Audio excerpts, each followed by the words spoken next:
Good evening. Welcome into the Bryant Football Coaches Show presented by Laura's Bar and Grill. We are here at Laura's Bar and Grill in Smithfield, Rhode Island. My name is Tristan Hobbes, joined alongside by the head coach of the Bryant Bulldog football team, James Perry. Bulldogs coming off a loss at number 24 Stony Brook last Saturday on Long Island. The Bulldogs now 1-1 on the season. They return home this weekend to take on Marist. First ever home football night game at Burns Stadium this weekend. Kickoff at 6 o'clock.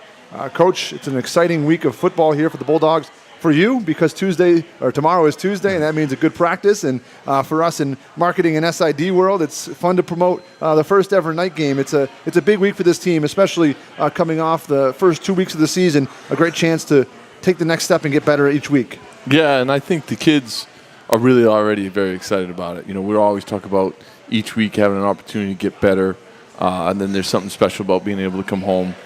And there'll be no motivational speech necessary when we hit Byrne Stadium under the lights on this Saturday. The Bulldogs on Saturday last, they took on Stony Brook, took a brief 21-20 lead in the third quarter after trailing 20-0. Then the Seawolves scored the final 30 points in that contest. Coach, the first thing I want to touch on from Saturday is the effort from your team. We talked about it for how many shows did we have last year? 12 once the season started, and now 2 this year, so 14 shows. The effort's always been there from your team in your career here. It was there again on Saturday. Yeah, and I think the physicality was there too. You know, it was funny. I think going into the game, we knew it was going to be a very physical game. They have a terrific football team.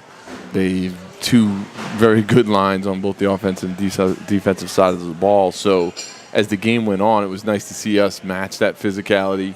We were able to put a little bit of a run together there and like you said, take the lead. But, you know, regardless of lead or no lead, I think as the game went on, we matched the physical level of play. So hopefully that'll be something that we can build on. What was the message at halftime for your team? Down 20-7, you had scored late in the first half, an onside kick recovery by Gavin Rowley, his own kick. Then you come out, force a fumble, go down and score, 3 and out, go down and score. You have the lead 21-20. What was the message in the locker room? Well, I think that, you know, for us, we always look at, you know, the opportunity to play more football as to our advantage, meaning we have great conditioning. We're going to, you know, play better as the game wears on, et cetera. So the kids, even though it was 27, kind of, you know, kept their composure well.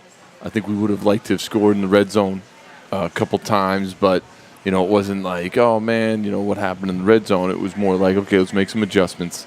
Let's try to handle the red zone better. We got to be able to score touchdowns when we get down there. And then, you know, same thing on defense. Just what are our opportunities to make the plays? So the kids, you know, it was fun to see the kids in that environment. Terrific stadium, terrific football team we're playing against. Come out and have a good third quarter. And now we have a lot of good film on things that we did down the stretch that we can do differently so that we finish games better too. Coach, you mentioned the red zone. Bryant, just 2 of 7 in the red zone this past weekend.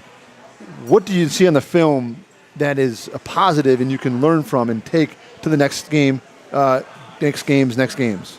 Yeah, I think that's kind of a shot at your pride, and I think the kids took it as such, you know. You're playing a very physical football team, and it's not going to be easy when you get down there. Certainly it's not going to be easy to run the ball in against that team, but that's something that we take pride in. So I think as we look to get better, that's a really critical area. We actually came out, it was really nice as a coach on yesterday to be able to say, okay, here are 2 examples. One time we went down there, it took us forever to run the plays. It took us forever to try to, you know, put a goal line package into the game, and we stalled out. You know, and the next time we get an opportunity to do the same exact thing, guys run on the field, we run a couple of plays, we ran into the end zone. So that was good to see, and hopefully it'll be something to build off of. Coach, in the first half, you guys blocked 2 more kicks. Kevin Lazo, who is listed as a generous 6'1" on the roster, probably more around the 5'11" or so. He's now at 8 career block kicks. Fernando Casanova also got his hand on a PAT as well. What about your special teams unit, Kevin Lazo in particular, for a guy of his stature to have 8 block kicks is pretty impressive. It sure is, and I think, you know, it's also, he's our captain, and I think the guys feed off him. And they feed off the way he practices, and they feed off the way a little thing like how you never let up on a PAT, for example, or a field goal, and that you come hard every time. You know, as coaches, it drives you nuts. When the game's on the line and the field goal's going on, you see 11 guys trying to block it all out. But if it's the first quarter and it's a PAT, it's not always easy to get that effort. So Kevin's a guy who takes that seriously. And, you know, as a captain, that's always something to feed off of. And I think our special teams in general, a lot of times, when you look at it as opportunities to score, and in that case, maybe block it and scoop and score, you know, that's how we believe special teams functions best. So, that's it. End of the first half, Coach, you guys go down and score. Gavin Rowley, ensuing kickoff, takes the ball with him and recovers his own onside kick a la the Saints-Colts Super Bowl from a couple of years ago. Is that his call? Is that call from the sideline? Is it something that he sees? I don't want to give away all your tips here, but what was the play there, and what did he see? Yeah, well, Daryl Jackson does a really nice job for us. He's our special teams coordinator, always looking for ways to attack, always looking for ways to score. In this particular case, we felt like there was a soft spot in their return game that way, but you know, that's not an easy play to execute. So we also saw a guy who's now played a lot of football for us. You know, Gavin does all three phases. He did all three phases for us last year. Who kind of can hold his water in the game, because it's easier to do it in practice and dribble that thing so that you can recover it yourself than it is to do in the game. So we asked him to do it, and he responded very well. So it was nice to see Gavin do that. How hard is it to do that? Yeah, so I mean, it's you know, not a lot of guys are going to do it properly. To be honest with you, even when you see things on kickoff, it's a real weapon when a guy, you know, last year he did a nice job down the sideline for us. This year he dribbled it, but you know, he's just an all-around football player. So it's hard. I mean, a lot of kickers couldn't do it. You know, Gavin's the type of guy who is not you know, a specialist in the way that sometimes you think about it. He's a real football player. So we're lucky to have him. This is the Bryant Football Coaches Show presented by Laura's Bar and Grill. We're live at Laura's Bar and Grill. We'll take our first break. When we come back, we'll wrap up our discussion about the Stony Brook game and look ahead to Bryant's next opponent, Marist. The Red Foxes come to town on Saturday, the first ever home night game for the Bulldogs, 6 o'clock kick at Burns Stadium. Be back in just a moment here on the Bryant Football Coaches Show. Drives or extend drives for free. And an onside kick. No one is there. They're going to get the ball. What a play. Why not? You're going for broke anyway. Really didn't have an impact on that play. Price delivered the football easily. Rolling right. Hit as he throws. Behind him and good for the touchdown. I didn't think that play had a shot in the world. He threw it behind his each side. Looking to pass. Pump fake. Gonna go deep. Man down there, goes up. Did he bring it in? Was it intercepted? Yeah, he brought it in. What a catch. An assignment there, and that left for an uncontested touchdown. That'll make it 20-6. And they're getting receivers open to the wide side of the field on that move. Up the middle to the 2, to the 1, a touchdown. Just ran a draw through the gut.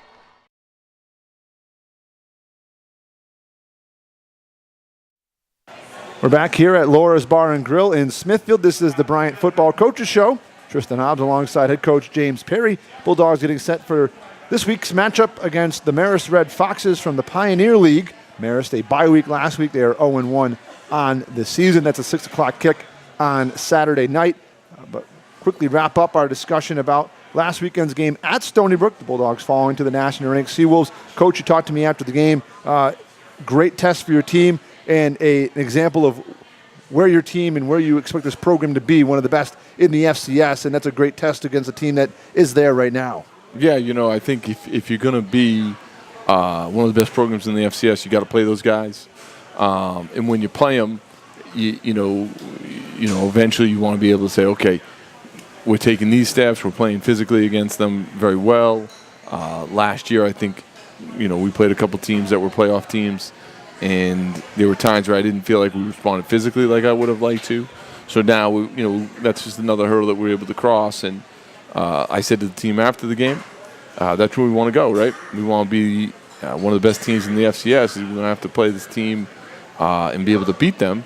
So at what point, as we get better and stronger throughout the season, will we look back and say, okay, now we're ready to be this type of team? So good bar to measure ourselves against on Saturday, and it'll be fun to see if as the season goes on, we can keep climbing. 3 more things from Saturday's game I wanted to ask you about, Coach. First, Vinny Nizavachia, a guy that really kind of came into his own last year in his first year in your system. Big game at the end of the year, over 100 yards receiving, 75-yard touchdown. First 2 games this year, kind of a Swiss Army knife kind of guy. Saturday, 186 all-purpose yards, 2 touchdowns, a big return game from him. What have you liked about Vinny's game, and what has he done to take himself and make himself now a starter, a huge part of this team? Yeah, so Vinny's, as a wide receiver, Vinny has terrific hands. So while he's not the biggest guy, you can put him over the middle. You can do a lot of things with him because his hands are so good. And then because he's such a great practicer, he's in terrific shape. If we ask him to do something, he eats it up. If it requires extra work, as far as even handing him the football, which we've done in the past, or doing different things that are a little bit creative, he absorbs it very fast and executes it. So it's a good combination. And it was funny because that first spring we weren't talking about him. When you're looking at what you're going to do, you're certainly thinking about these guys. And then actually by the end of the season, like you said, he was a featured guy, and he's taken another step last spring, this summer, to make himself a better player. And I think we're seeing the results. And then another thing that we talked about after the game is so many true freshmen, redshirt freshmen, guys that have never had a collegiate snap are all over the field for you in the first 2 weeks of the season. Great experience for them to get out there, but also you're asking them to be key contributors at times this year, both offensively, defensively, and on special teams. And for you, I know that you seem to enjoy that aspect of it and getting these guys an opportunity to get out there and improve themselves. Yeah, I mean, I think, in particular, you look at a guy like Daniel running the football as well as he is, going into the season, you're going to get carries because just the way that the tempo works and the way that we distribute the runs. And then out on the outside, a guy like David, we're going 6 deep at the wide receiver, 7 deep at times at wide receiver position. So you're going to get reps and opportunities there too. And I think across the board, we got a big locker room. There are guys that see that and say, okay, this is why we're practicing so hard. It's not for 2 years from now. If I can put it on the practice field, coach is going to put me in the game and I'm going to get the ball. So that's fun to see kind of the rewards of that. And I think it's a good motivation for everybody. When we hit the field tomorrow, it doesn't matter if you're a freshman, it doesn't matter if you're a senior. If you can, put it on the field, we've got enough reps and enough opportunities that you'll be able to show it on Saturday too.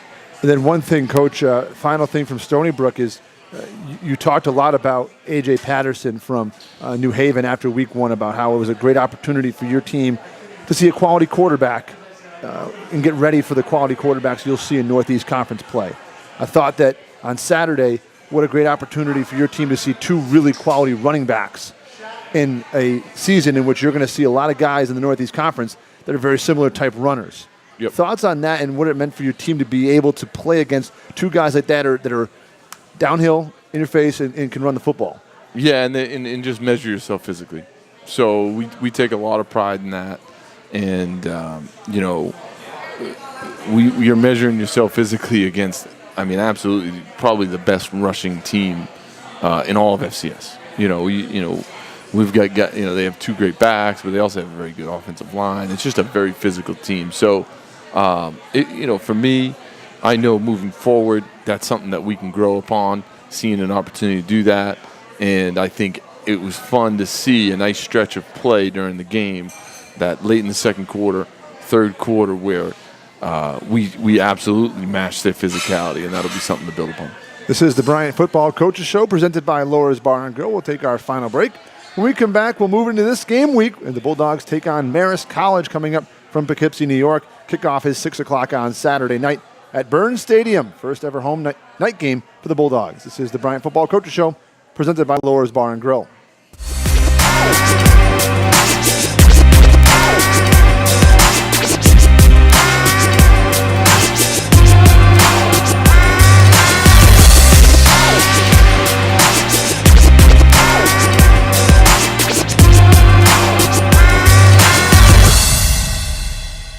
Want football? We got a lot of it.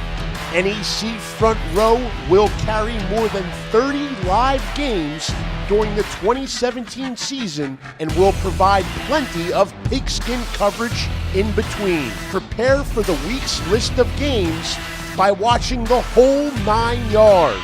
Then on Tuesdays, revisit the top eye-popping plays with the NEC Football Super 7 Countdown. Get to necfrontrow.com and enjoy your front row seat to the 2017 Northeast Conference football season. You want football? Inside to We the Bryant got a Football lot of Coaches it. Show, presented by Laura's Bar and Grill here in Smithfield, Rhode Island. Great opportunity to come out and support Laura's Bar and Grill. Outstanding. Just talking to Coach about his favorite meal here, burger salad guy. I'm like a California wrap kind of guy. Outstanding. The tater tots are the best here. They are very good here. But Coach, the Marist Red Fox is coming into town this week. A Pioneer League member. It'll be the third meeting between the two schools. They've won the previous two. What is the focus, disregarding who you're playing this week, what is the focus going into week 3 of the season, practice tomorrow and practice Wednesday? Yeah, so for us, I think, we talked a little bit last week about, the physical nature of the game and how we got to, bring that every week. And really, this is the point in the season when you get into week 3 where the kinks are worked out. We need to have our fastest game that we can possibly have moving forward each week. We got to play a little bit faster each week. And hopefully, when you have, 2 games under your belt, you're at that point where the guys are in a good rhythm. They know how to come out Tuesday. They know how to come out Wednesday and practice. And then from a fitness level, you know how to manage your body in the rigors of the season. So I expect us to play our best game. I expect us to play our fastest game on Saturday. And Coach, just to maybe give the fans a little bit of an idea of kind of what goes into preparing, do you show the players a lot of plays? Do you pick out plays that you think are the best coachable plays to kind of, as they get ready to kind of go into the new week and what to work on and get better at? How does that work for you guys as coaches? Yeah, so yesterday we make the corrections that need to be made, and we also have a very rigorous as far as conditioning day. Okay. So we corrected what we've done from Stony Brook and what we needed to do better. We come out, hit that field, and we want to be absolutely sprinting around that field, getting as good a conditioning day as humanly possible. And now, tomorrow, we'll turn the page and start looking at Marist, and we'll start showing the guys, okay, these are the things that what we consider our base defense or base offensive plays in preparation for practice, so that when we hit the field on Tuesday, and it's not the first time you've seen their defensive front or their offensive set, and so that when I'm telling them, okay, we're gonna stretch, and then we're gonna go for about an hour and 40 minutes now, the guys can sprint around that football field with purpose. Now, I'm sure you've watched some Marist film, a little bit probably. Yeah, well, I have. What have you seen from Marist? Obviously, a bye week last week, so one game this year. But so this is a team also that knows how to win. This is a team that's perennially one of the best teams in that league. The Pioneers are a very strong league, and for us, they're going to come out on defense and be a very multiple defense. They're a 3 down front. They can do a lot of different things. And then historically, you're not going to find a team that, as well disciplined, in particular in the pass game, as they are. So they're going to be a great challenge, and it'll be good for us to measure ourselves against one of the best in the Pioneer. And now, the Pioneer League is a very unique league, Coach. One of the most unique ones in the FCS because of just the travel. I mean, there's teams all over the place. Poughkeepsie, there's a team in Dayton. Then you have down in Florida. Then San Diego is out west. You talk about the travel. Imagine being in that league. Yeah, it's wild. And for me, I look at it like it just must be an interesting dynamic for them. And hopefully, we've played them twice, as you mentioned. Hopefully, it's such a natural for us to play them that could be a more localized game than for them when they got to go out of league. They've already jumped on a plane and gone to San Diego and Iowa and every other place that they go. And that league last year won a playoff game. And like I said, historically, Marist is either the top or one of the top teams in that league. So it'll be fun playing. And Coach, for you guys, kind of almost like a great learning experience both during the game, but also with timing last Saturday. 6 o'clock kick at Stony Brook, sitting around, waiting. I saw you walking down the 347. Right.